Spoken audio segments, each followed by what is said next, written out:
Did you know that with just a few simple materials, you can transform a plain foam Easter egg into a stunning work of art? In this tutorial, I'll show you how to transform plain foam Easter eggs into stunning decorations that will impress your friends and family. Hello, my crafty friends. I'm Donna from Mason Creations, etc. and welcome to my channel. It's good to see you. So if you're ready to do this, my friends, let's make a mess. I got this glass candle holder at the dollar store, and I'm gluing a 6-inch foam egg to it using a hot glue gun. The egg is smooth foam. You don't want one that has a coarse texture. It wouldn't be good for decoupaging. I let that set for just a few minutes before moving on.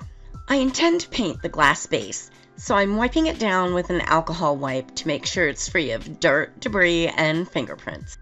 I'm going to brush on Polyvine's multi-surface lacquer.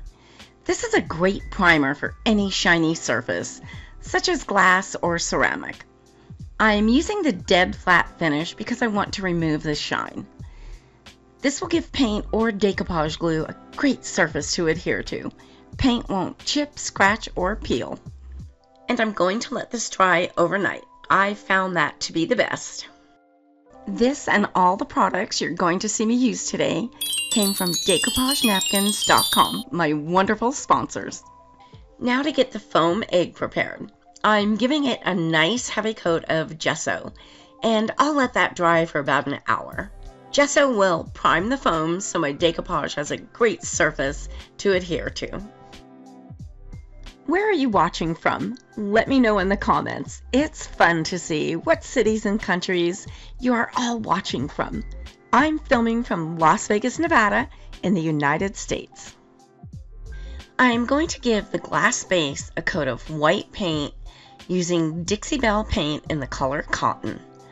I just love Dixie Belle chalk paint. It goes on so smooth and creamy and has really good coverage. And I'll let this dry for about 30 minutes. This is just some beautiful Easter rice paper. I'm going to separate the image I'm going to use from the rest of the paper using a water brush.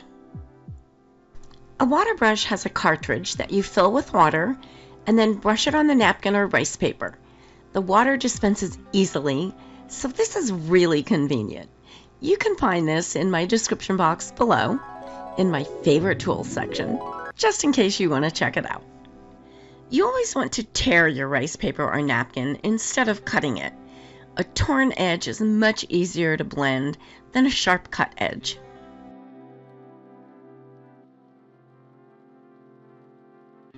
Since the egg is a dome shape, I'm going to have to put several tears in the paper to make it lay down flat.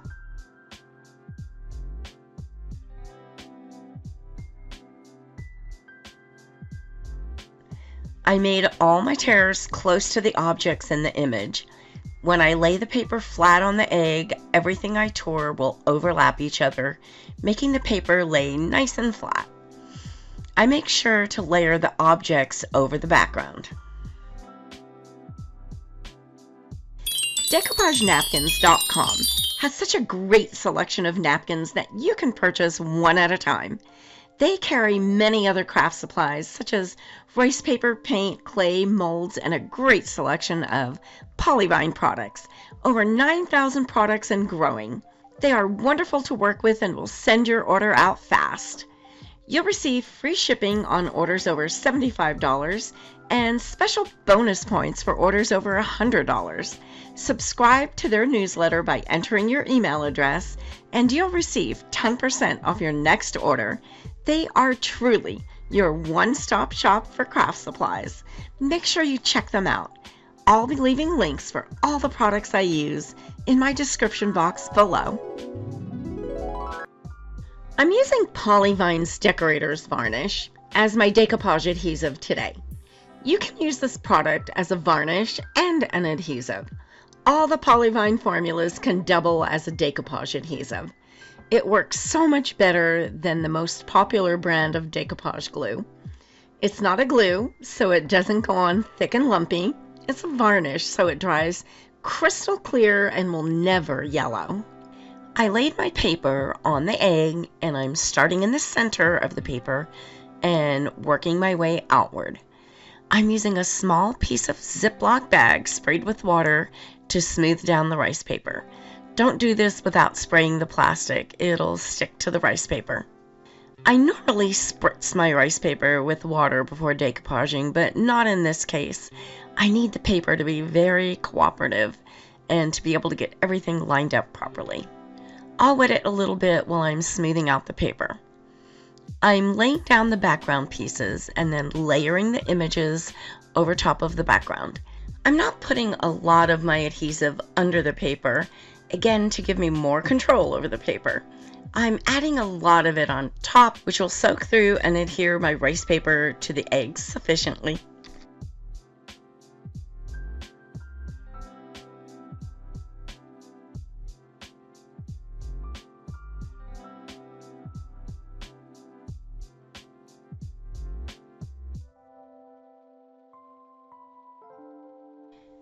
There's a lot of white egg left, so I chose this coordinating paper that has all the same colors to fill in with.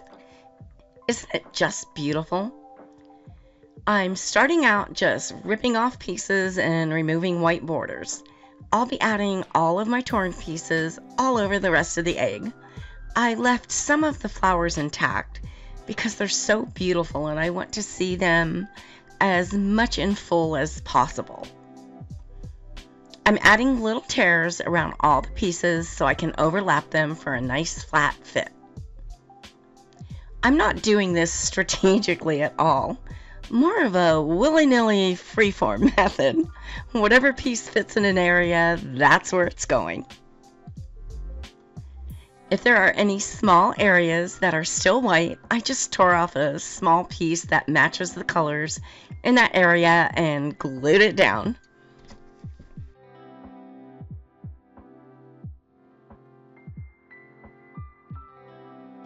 I test all the products that I recommend in my videos. I won't recommend anything that I haven't used myself and prefer. If I'm recommending it, you can bet it's a great product. Each product will be listed in my description box below and will have a blue link to make it easy for you to find. Any of the links I provide are safe for you to click on.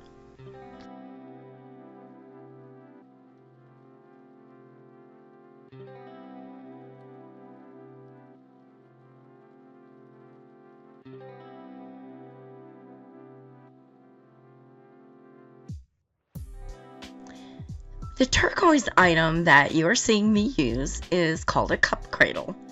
It's made from silicone and I rely on it a lot. I use this anytime I'm working on something round. It keeps my piece from rolling away from me. I get a lot of people asking me what it is. There'll be a link in my description box below, just in case you want to check it out.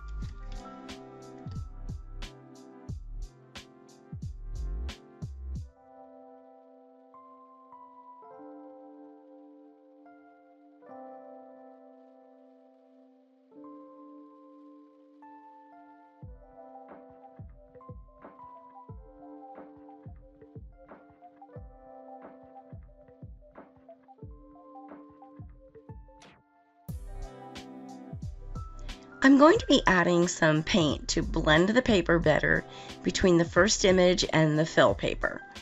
I'm adding a coat of Polyvine Heavy Duty Wood Varnish to the egg before I add the paint.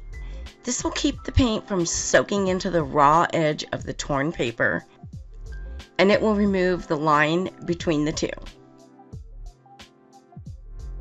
I'll let that dry for an hour before adding the paint.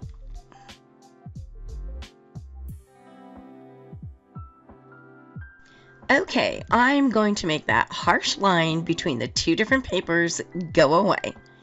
Here are the colors I ended up using, and some of them I mixed together until the color was right. Pentart Light Brown Compact Powder, Country Green, Turquoise Blue, Country Blue, Pine Green, and Dixie Belle Drop Cloth.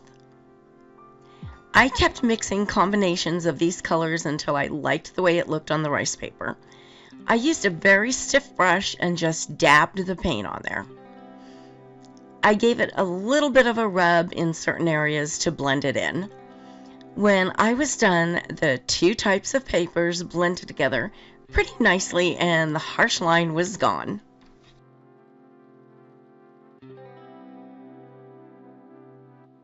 If you're enjoying this video, please let me know by hitting that like button. And why not share this with a friend? Thanks for doing that. You won't want to miss any of the new projects coming up, so don't forget to subscribe.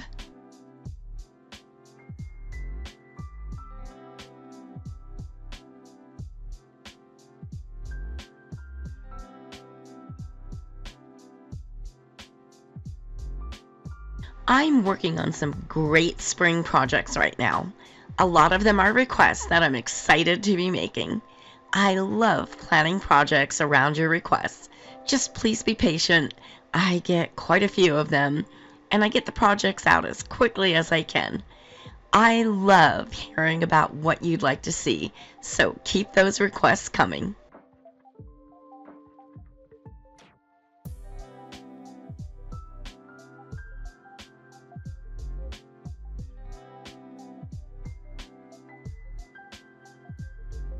I'm painting the stand with Pentart Metallic White Gold. This is a fabulous color, and because it's by Pentart, it covers in one coat. That's amazing for a metallic color. Metallic paints would normally require several coats, but not this one. I'm going to do a crackle finish on the base, and this is the color that will show through all the cracks.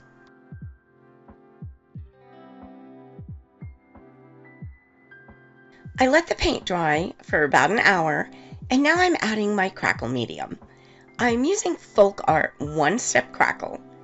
I'm painting it on the stand, and then I'll let that dry for about an hour.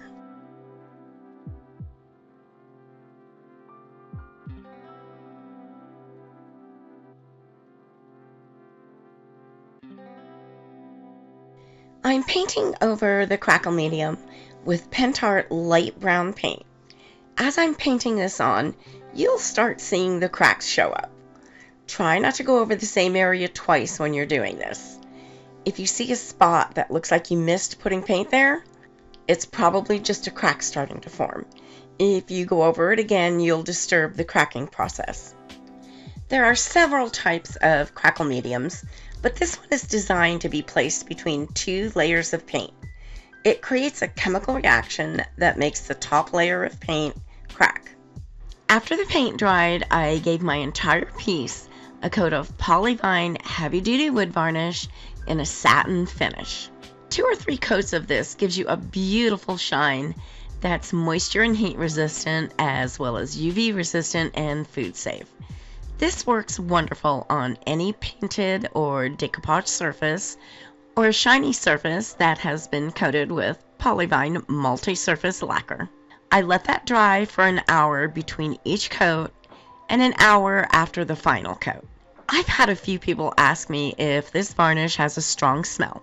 Nope, it does not. It's water-based, so there are no harmful fumes at all. It's only the solvent-based varnishes that have any fumes. I had to coat this in sections so I'd have some place to hold it.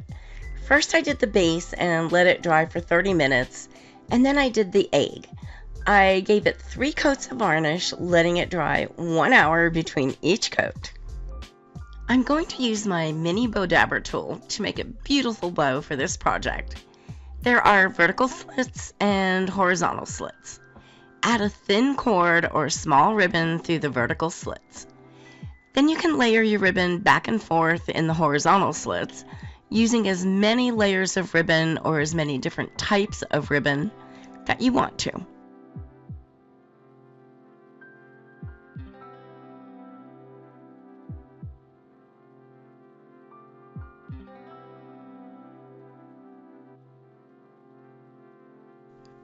After you have all your layers of ribbons, pull up the 2 ends of your small cord in the vertical slits and tie them together. You can then safely lift up your newly made bow. I bring the cord around to the back and tie it in a knot. Now you can add an embellishment to the center of the bow or another tiny bow. I just love this little tool.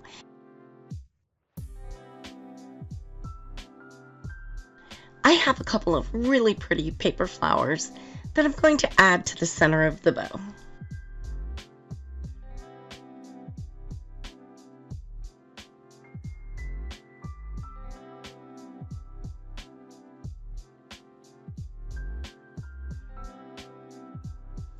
I have a silver cross that I'm also adding to the bow, but it's silver. I'm adding a little white gold rub so it blends in with the rest of the colors of this project, and I'll let that dry overnight. I'm adding the cross to the bow from the back. I'm adding a little of the white gold rub to the paper flowers as well as a little on the ribbon here and there.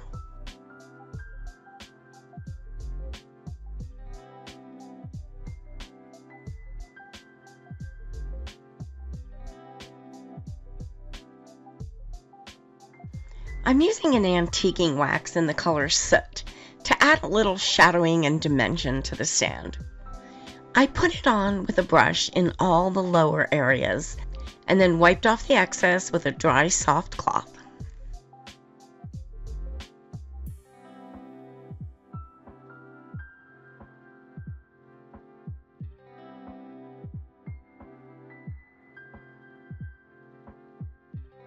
I'm also adding some of the white gold rub to all the high areas of the stand.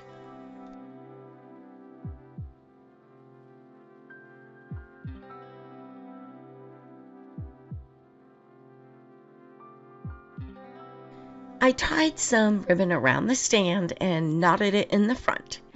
Now I'll add the bow I made for the finishing touch.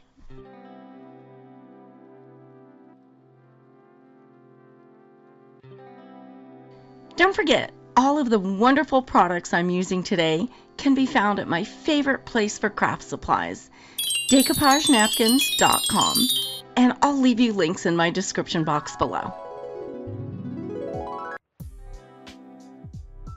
I put together a playlist of some other tutorials you may enjoy. Click the picture on the right to be taken directly to that playlist. I'm so happy you were here with me today, and thanks so much for watching. I can't wait to see you all next week. I'm working on a new project with you in mind. You can subscribe by clicking my picture in the top right corner.